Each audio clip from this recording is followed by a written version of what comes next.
ನಮಸ್ಕಾರ ವೀಕ್ಷಕರೇ, ಎಲ್ಲರಿಗೂ ಒಂದು ಚಾನೆಲ್ ಆತ್ಮದಂತ ಸ್ವಾಗತ. ಇವತ್ತಿನ ವಿಡಿಯೋದಲ್ಲಿ ನಾವು ಸರಿಗಮಪ ಮಂಜಮ್ಮ ಅವರು ಈಗಲೂ ಮೃತಪಟ್ಟಿದ್ದಾರೆ. ಅದಲ್ಲದೆ ಮಂಜಮ್ಮ ಅವರ ನಿಧನ ಎಲ್ಲರಿಗೂ ಬೇಸರವಾಗಿದೆ. ಆದರೆ ಮಂಜಮ್ಮ ಅವರ ನಿಧನ ನಂತರ ರತ್ನಮ್ಮ ಅವರ ಹೇಳಿಕೆ ಎಲ್ಲ ಕಡೆ ತೀವ್ರ ಆಕ್ರೋಶ ಉಂಟು ಮಾಡ್ತಿದೆ ಅಂತ ಹೇಳ್ಬೋದು. ರತ್ನಮ್ಮ ವಿರುದ್ಧ ಕಮೆಂಟ್ಗಳ ಸುರಿಮಳೆನೇ ಬರ್ತಿದೆ ಅಂತ ಹೇಳ್ಬೋದು. ಅಂಥದ್ದು ಏನು ಹೇಳಿದ್ರು ರತ್ನಮ್ಮ ಅವರು, ಜನರು ಕೋಪಗೊಳ್ಳುವಂಥದ್ದು ಅನ್ನೋದ್ರ ಬಗ್ಗೆ ನೋಡೋಣ. ಮಂಜಮ್ಮ ಅವರು ಹಾಸ್ಪಿಟ್ಲಿಗೆ ಅಡ್ಮಿಟ್ ಮಾಡಿದಾಗ ತಂಗಿಯಾದಂಥ ರತ್ನಮ್ಮ ಅವರು ಅರ್ಜುನ್ ಜನ್ಯ ಅವರಿಗೆ ಫೋನ್ ಮಾಡ್ತಾರಂತೆ. ಆಗ ಅರ್ಜುನ್ ಜನ್ಯ ಅವರು ಹೇಳಿದ್ದಾದ್ರೂ ಏನು, ಅದಲ್ಲದೆ ಮಂಜಮ್ಮ ಹಾಗೂ ರತ್ನಮ್ಮ ಅವ್ರ ಕುಟುಂಬಕ್ಕೆ ಜೀ ಕನ್ನಡ ವಾಹಿನಿ ಮಾಡ್ತಿರೋ ಸಹಾಯವಾದ್ರೂ ಏನು ಅನ್ನೋದ್ರ ಬಗ್ಗೆ ನೋಡೋಣ ಬನ್ನಿ. ಇದ್ರ ಬಗ್ಗೆ ರತ್ನಮ್ಮ ಅವರು ಹೇಳಿಕೆ ನೀಡಿದ್ದಾರೆ, ಏನಂತ ಹೇಳಿದ್ರು ಅನ್ನೋದು ಕೂಡ ನೋಡೋಣ ಬನ್ನಿ. ಅದಕ್ಕಿಂತ ಮುಂಚೆ ವಿಡಿಯೋ ಲೈಕ್ ಮಾಡಿ, ಶೇರ್ ಮಾಡಿ, ಮರದಿ ನನ್ನ ಚಾನಲ್ ಸಬ್ಸ್ಕ್ರೈಬ್ ಮಾಡಿ. ಬನ್ನಿ ವಿಡಿಯೋ ಸ್ಟಾರ್ಟ್ ಮಾಡೋಣ.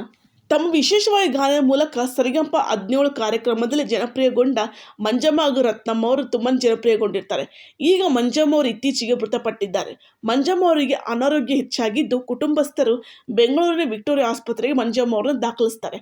ದುರದೃಷ್ಟವಶ ಏನಂತಂದ್ರೆ ಮಂಜಮ್ಮ ಅವರಿಗೆ ಅಲ್ಲಿ ಚಿಕಿತ್ಸೆ ಫಲಿಸದೆ ಮಂಜಮ್ಮ ಅವರು ವಿಕ್ಟೋರಿಯಾ ಆಸ್ಪತ್ರೆಯಲ್ಲಿ ತಮ್ಮ ಕೊನೆ ಉಸಿರು ಹೇಳಿದ್ದಾರೆ.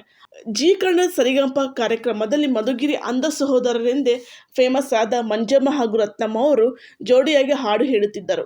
ಈ ಕಾರ್ಯಕ್ರಮದ ಬಳಿಕ ಅಂದರೆ ಸರಿಗಮಪ ಸೀಸನ್ 17 ಬಳಿಕ ಮತ್ತೆ ಅವರು ದೇವಸ್ಥಾನದಲ್ಲಿ ಇಬ್ಬರು ಹಾಡು ಹೇಳಿ ತಮ್ಮ ಜೀವನವನ್ನು ನಡೆಸುತ್ತಿರ್ತಾರೆ. ಇದೀಗ ಮಂಜಮ್ಮ ಅಗಲಿಕೆ ಕುಟುಂಬಸ್ಥರಿಗೆ ಸಿಡಿಲು ಬಡಿದ ಹಾಗೆ ಆಗಿದೆ ಅಂತಲೇ ಹೇಳ್ಬೋದು. ಹೌದು, ಇತ್ತೀಚೆಗೆ ಮೃತಪಟ್ಟ ಸರಿಗಮಪ ಖ್ಯಾತಿಯ ಮಂಜಮ್ಮ ಅವರ ಬಗ್ಗೆ ರತ್ನಮ್ಮ ಅವರು ಮಾತಾಡಿದ್ದಾರೆ. ಹೌದು, ರತ್ನಮ್ಮ ಅವ್ರಿಗೆ ಏನಾಗಿತ್ತು ಅನ್ನೋದ್ರ ಬಗ್ಗೆ ಕೂಡ ಮಾತಾಡಿದ್ದಾರೆ. ಅವ್ರು ಏನಂತ ಮಾತಾಡಿದ್ದಾರೆ ಅಂತಂದ್ರೆ, ಮಂಜಮ್ಮ ಅವರಿಗೆ ಹುಟ್ಟಿನಿಂದಲೂ ಕಿಡ್ನಿ ಹಾಗೂ ಹೃದಯದ ಸಮಸ್ಯೆ ಇತ್ತು. ತುಂಬ ನರಳಾಡುತ್ತಿದ್ದರು ಮಂಜಮ್ಮ ಅವರು. ನಾವು ಎಲ್ಲ ಆಸ್ಪತ್ರೆ ತೋರಿಸಿದೆವು, ಆದರೆ ಯಾವುದೇ ಪ್ರಯೋಜನವಾಗಲಿಲ್ಲ. ಕೊನೆ 1 ವಾರ ಆಸ್ಪತ್ರೆಯಲ್ಲಿ ಕಳೆದರು ಮಂಜಮ್ಮ ಅವರು. ಆಸ್ಪತ್ರೆಯಲ್ಲಿ ರಕ್ತ ಪರೀಕ್ಷೆ ಎಲ್ಲ ಮಾಡಿಸಿದರು. ಆಸ್ಪತ್ರೆಯ ಖರ್ಚಿಗೆ ಯಾರೂ ನೆರವಾಗಲಿಲ್ಲ. ನಾವು ನೋಡಿಕೊಂಡೆವು. ಸಹಾಯಕ್ಕಾಗಿ ಯಾರನ್ನಾದರೂ ಸಂಪರ್ಕಿಸೋಣ ಅಂತ ತುಂಬ ಪ್ರಯತ್ನ ಪಟ್ಟೆ, ಆದರೆ ಯಾರೂ ಸಿಗಲಿಲ್ಲ. ಹೊರಗಡೆ ಜನರಿಗೆ ಯಾರಿಗೂ ನಮ್ಮ ಕಷ್ಟ ಗೊತ್ತಿಲ್ಲ. ದೇವಸ್ಥಾನದ ಬಳಿ ಹಾಡಲು ಹೋದಾಗ ಕೇಳುತ್ತಾರೆ, ನಿಮ್ಮ ಅಕ್ಕ ಎಲ್ಲಿ ಅಂತ. ಆಗ ಈ ರೀತಿ ಅವಳ ಆರೋಗ್ಯ ಸಮಸ್ಯೆ ಬಗ್ಗೆ ಹೇಳಿದಾಗ ಕೆಲವರು ಅಲ್ಲಿ ಕೈಲಾದಷ್ಟು ಸಹಾಯ ಮಾಡುತ್ತಿದ್ದರು ಎಂದರು. ಇನ್ನು ಜೀ ಕನ್ನಡ ಸರಿಗಮಪ ಕಾರ್ಯಕ್ರಮದಲ್ಲಿ ಅನೇಕರು ಮಂಜಮ್ಮ ಹಾಗೂ ರತ್ನಮ್ಮರು ಸಹಾಯ ಮಾಡುವ ಭರವಸೆ ನೀಡಿದ್ದರು. ಹೀಗಾಗಿ ಕಾರ್ಯಕ್ರಮದಿಂದ ಏನಾದರೂ ಸಹಾಯವಾಗಿದೆ ಎನ್ನುವ ಪ್ರಶ್ನೆ ಉತ್ತರಿಸಿದ ಮಂಜಮ್ಮ ಅವರು ಸರಿಗಮಪ ಕಾರ್ಯಕ್ರಮದಲ್ಲಿ ತೀರ್ಪುಗಾರರ ಅರ್ಜುನ್ ಜನ್ಯ ಸರ್ ಮನೆಗೆ ದಿನಸಿ ವಸ್ತುಗಳನ್ನು ಕೊಡುತ್ತಾರೆ. ಅರ್ಜುನ್ ಜನ್ಯ ಅವರು ಪ್ರತಿ ತಿಂಗಳು ದಿನಸಿ ಕೊಡುತ್ತಾರೆ. ಮಂಜಮ್ಮ ಅವರ ಆಸ್ಪತ್ರೆಗೆ ಸಹಾಯ ಆಗಲಿ ಅಂತ ಅವರನ್ನು ಕೂಡ ಸಂಪರ್ಕ ಮಾಡಿದ್ವಿ. ಅಂದರೆ ಅರ್ಜುನ್ ಜನ್ಯರು ಕೂಡ ಸಂಪರ್ಕ ಮಾಡಿರ್ತಾರೆ ರತ್ನಮ್ಮ ಅವರು.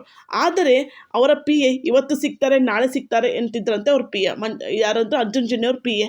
ಅದಲ್ಲದೆ ಇನ್ನು ಜೀ ಕನ್ನಡ ವಾಹಿನಿಯವರು ತಮ್ಮ ಹೆಸರಲ್ಲಿ ಹಣ ಠೇವಣಿ ಇಟ್ಟಿದ್ದಾರೆ. ಹೌದು, ನಮ್ಮ ಇಬ್ಬರ ಹೆಸರಲ್ಲಿ ಲೈಫ್ ಇನ್ಶೂರೆನ್ಸ್ ಕೂಡ ಮಾಡಿಸಿದ್ದಾರೆ ಜೀ ಕನ್ನಡ ವಾಹಿನಿಯವರು. ನಾನು ಸತ್ತರೆ ನಮ್ಮ ಅಕ್ಕನಿಗೆ, ನಮ್ಮ ಅಕ್ಕ ಸತ್ತರೆ ನನಗೆ ಎನ್ನುವಂತೆ ಲೈಫ್ ಇನ್ಶೂರೆನ್ಸ್ ಮಾಡಿಸಿದ್ದಾರೆ. ಆದರೆ ಹಣ ಈಗ ಬರುವುದಿಲ್ಲ, ಮುಂದಿನ ವರ್ಷ ಅಂದರೆ 2026ಕ್ಕೆ ಬರುತ್ತದೆ. ಅಲ್ಲಿವರೆಗೆ ನಮ್ಮ ಜೀವನ ನಡೆಸಬೇಕಲ್ವಾ ಎಂದು ರತ್ನಮ್ಮ ಅವರು ಮನವಿ ಕೂಡ ಮಾಡ್ಕೊಂಡಿದ್ದಾರೆ ಜನರಲ್ಲಿ. ಅದಲ್ಲದೆ ಇನ್ನೊಂದು ವಿಷಯ ಇಲ್ಲಿ ಮೆನ್ಷನ್ ಮಾಡಬೇಕು. ಆ ವಿಷಯ ಏನಂತಂದ್ರೆ, ಜಗ್ಗೇಶ್ ಅವರು ಅಂದರೆ ಸರಿಗಮಪ ಸೀಸನ್ 17ನಲ್ಲಿ ಜಗ್ಗೇಶ್ ಅವರು ಸರಿಗಮಪ ಗೆಸ್ಟ್ ಆಗಿ ಬಂದಿರ್ತಾರೆ. ಆ ಟೈಮ್ನಲ್ಲಿ ರತ್ನಮ್ಮ ಹಾಗೂ ಮಂಜಮ್ಮ ಅವರಿಗೆ ಇರೋಕ್ಕೆ ಮನೆ ಇರಲ್ಲ. ಅದಕ್ಕೋಸ್ಕರ ಜಗ್ಗೇಶ್ ಅವರು ಹೇಳ್ತಾರೆ, ನಾನು ಮನೆ ಕಟ್ಸ್ಕೊಡ್ತೀನಿ ನಮ್ಮದು ಟೀಮಿಂದ ಅಂತ ಹೇಳ್ತಾರೆ ಜಗ್ಗೇಶ್ ಅವರು. ಅದೇ ರೀತಿ ಅದೇ ವರ್ಷ ಮಂಜಮ್ಮ ಹಾಗೂ ರತ್ನಮ್ಮ ಅವರಿಗೆ ಮನೆ ಕೂಡ ನಿರ್ಮಾಣ ಮಾಡಿಕೊಡ್ತಾರೆ ಜಗ್ಗೇಶ್ ಅವರು. ಆ ಮನೆಗೆ ಹೆಸರಿಡ್ತಾರೆ ಜಗ್ಗೇಶ್ ಪರಿಮಳ ಅಂತೇಳಿ. ಆ ಮನೆಗೆ ನಾಮಕರಣ ಕೂಡ ಹೆಸರು ಇಡ್ತಾರೆ.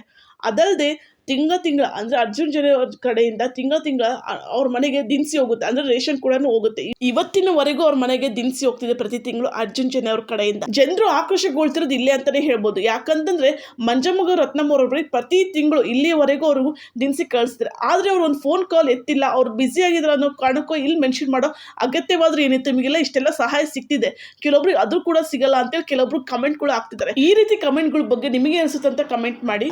ಅದಲ್ಲದೆ ಜೀ ಕನ್ನಡ ವಾಹಿನಿಯಿಂದ ಇವರಿಗೆ ಇನ್ಶೂರೆನ್ಸ್ ಕೂಡ ಮಾಡಿಸಿದ್ದಾರೆ. ಹೌದು, ಲೈಫ್ ಇನ್ಶೂರೆನ್ಸ್ ಕೂಡ ಮಾಡಿಸಿದ್ದಾರೆ.